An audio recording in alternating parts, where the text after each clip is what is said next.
Shalom, I'm Greg Cooper and you're tuned in to the Hebrew Perspective. As you know, most people today is celebrating the new year. I was asked a question in regards to the new year, and I was asked, why don't I participate in watch night services?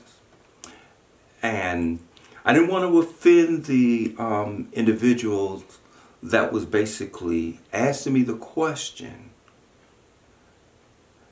because people go there, they sincere, and they really don't have a understand why. So the Most High pressed it on my heart to teach a video pertaining to the new year from a biblical Hebraic perspective. So, the first thing that I want to establish is our calendar that we're dealing with is a Roman Gregorian calendar, that the calendar was sanctioned by Pope Gregory, a Roman Catholic Pope. And the months and even the days of the week are Roman months and the Roman days of the week. And unfortunately, the calendar that we use is not the calendar that was set up by God or set up from a scriptural standpoint. The first month of the Bible calendar, the biblical calendar, is Abib. And Abib is not in the month of January. So let's talk about the month of Abib. The month of Abib, I'm going to talk about it, and then we're going to read a verse to show you that Abib is in the Bible. Abib is in the scriptures. The word is mentioned 6 times in the Bible in 4 different verses. You can find Abib in your Strong's Concordance. You go to Hebrews. You go to Hebrew H24. So if you go to your Hebrew section of your Strong's Concordance H24, you will find the Hebrew word Abib. Now, right here, I wrote the Abib in the Masoretic Hebrew, the Pictorial Hebrew, and the Paleo Hebrew, along with its gematria. Now, this is the Masoretic, and the Masoretic is also the Aramaic script. So when you deal with our modern Hebrew and you look at these letters, understand that this is Aramaic script. So when people talk about Hebrew and Aramaic, this is the connection that some of the terms that we deal with are Hebrew terms, but they're written in Aramaic script. And this is your picture graph. This is the olive. This is all these 3. This is an olive, and this is the bait, and this is a bait, and this is a yud, and a yud, and again a bait, and you have a gematria of 1 for the olive, gematria of 2 for the bait, the yud, the gematria of 10, and the gematria of 2 again for the bait. Now, if you notice that, particularly on the olive, I'm writing this olive in the Paleo, right? And this is the first letter in the Hebrew alphabet. Now I'm gonna do something with this. You see how I wrote this? I'm gonna do this. Bam. You notice if I remove this, the Aleph is where we get the letter A. And I'm going to show you the Paleo B. I mean the Paleo Bait. I'm using the English letter. And you see this? You notice how our letter B looks in English? Look at this. This is the Paleo Bait. Bam. English B. So you can see how even the alphabet, which evolved from the Hebrew word what we say Aleph Bet. You see what I'm saying? Alphabet, Aleph Bet. To kind of give you an etymology of the language.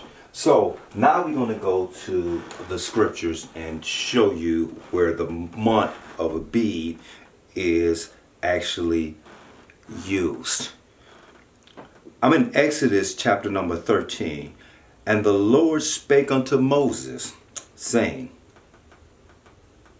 Sanctify unto me all the firstborn, whosoever opened the womb, and among the children of Israel, both man and beast, it is mine. And Moses said unto the people, Remember this day, which ye came out from Egypt, out of the house of bondage, for by strength of the hand I brought you out of this place.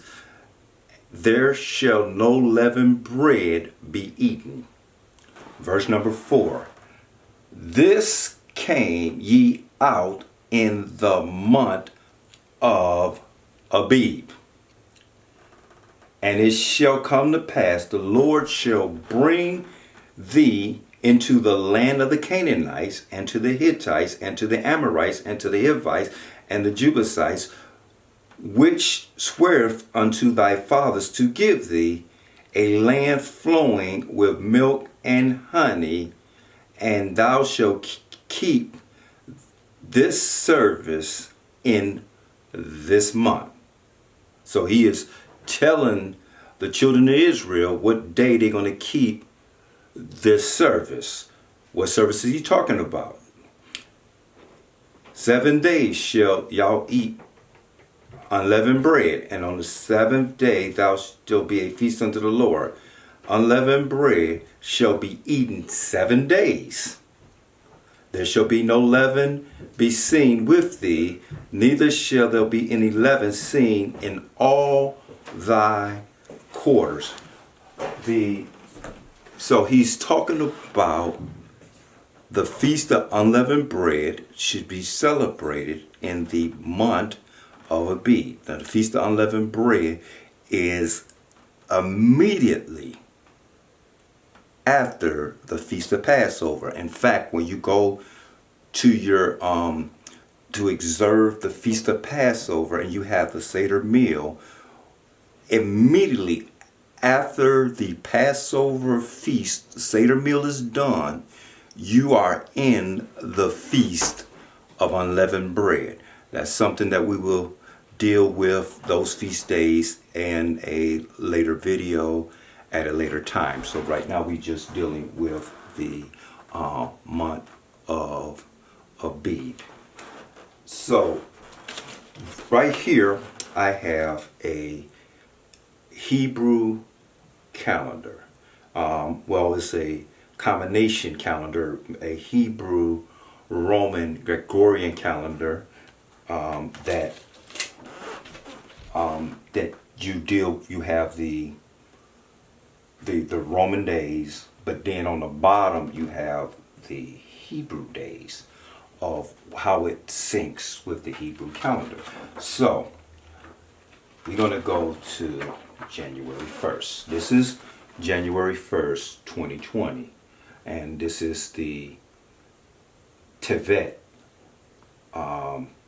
4 in the Hebrew calendar. So today is the 1st of January, but on the Hebrew calendar it is the 4th day of Tevet. Now, the first month in the Hebrew calendar is what I was saying, Abib, and during Babylonian captivity, the name was changed to Nisan. So Abib and Nisan is the same month on the Hebrew calendar. This is pre-Babylonian captivity name, and this is the Babylonian captivity name, which remains to the calendar today. Now, this is the Hebrew calendar. This is the month of March, right? And during this month, you have the last month of the Hebrew year was Adar. Adar is the last month of the Hebrew year and the beginning of Nisan, or what the Bible calls Abib. It's called Abib in the Bible, but it was changed to Nisan. So the first day of the Hebrew calendar, in correlation to our calendar, March 26 is Abib 1. And how you can confirm it is the Passover takes place on the 14th day of Abib, and the Feast of Unleavened Bread on the 15th day of Abib. And if you count, let's count 15 days. We go 1, 2, 3, 4, 5, 6, 7, 8, 9, 10, 11, 12, 13, 14. Oh, look at this. The Passover. So the Passover, right here on the calendar, 14 days. The Feast of Passover, unleavened bread. So we're talking about April the 11th. For around the Feast of the Passover, depending on which congregation you're going to go to, they may even start 6 o'clock April 10th, or may do it April 11th. So this is the beginning of the year of the Bible. So when we're saying Happy New Year, we're celebrating the Roman Greco New Year. Now, this is who the New Year you see on my iPhone 11 is celebrating. This is Janus, which the name January comes from. And Janus, the New Year, was dedicated to the god of doors, gates, and new beginnings. Now, if you notice, this picture that I have on my iPhone is a picture of the pagan god Janus, the Roman god Janus, which the name January come from. January, Janus, January, see the correlation. And if you see a picture of Janus, it's a man with two faces. One face pointing one direction and a face facing another direction. So you see the face with this beard? This is the face of the past. And then on this side, he has a new face with the beard is shaded out.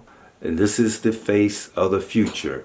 So when we deal with January, so this is relation to watch night. When we deal with New Year's, everybody make New Year's resolutions, and you want to leave the past behind you and bring in the fortune. So the issue is, do you Christianize a pagan holiday?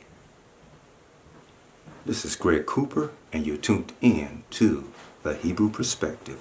Shalom, and see you next time.